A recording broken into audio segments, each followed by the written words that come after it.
तर भाजपचे प्रदेशाध्यक्ष रवींद्र चव्हाण सध्या बोलतात, आपण थेट जाऊयात। मला तर माहीत आहे की निवडणुकीच्या काळामध्ये प्रचंड मेहनत करावी लागते, प्रत्येकाशी चर्चा कराव्या लागतात, त्यामुळे थोडासा रात्री शांतता असते, त्यामुळे रात्री थोडंसं शांततेमध्ये चर्चा करणं थोडंसं सोपं असतं, त्यामुळे बऱ्याच वेळेला अशा चर्चा ज्या आहेत त्या रात्रीच्या वेळेला करणं सोयीस्कर असतं। देवेंद्र फडणवीसांचं एक यशस्वी मॉडेल जे आहे ते या निकालामध्ये पाहायला मिळालं होतं। आता पालिका निवडणुकामध्ये देखील हे यशस्वी मॉडेल पुन्हा एकदा पाहायला मिळणार आहे का?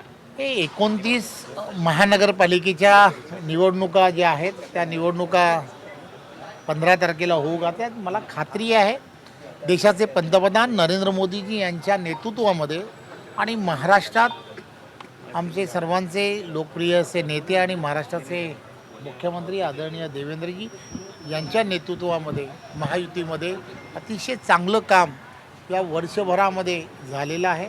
NDAचं गेल्या 11 वर्षामधलं काम आणि आत्ता देवेंद्रजींच्या नेतृत्वातलं काम, या सगळ्या गोष्टीमध्ये मुळे एक पॉझिटिव्ह असा पूर्णच्या पूर्ण महाराष्ट्रामध्ये वातावरण तुम्हाला आम्हाला सर्वांना पाहायला मिळत आहे। त्यामुळे या सर्व ठिकाणी असं वाटतं आहे, वातावरण तर तसं सांगतं आहे की महायुतीचेच सर्व ठिकाणी महापौर होतील। धन्यवाद।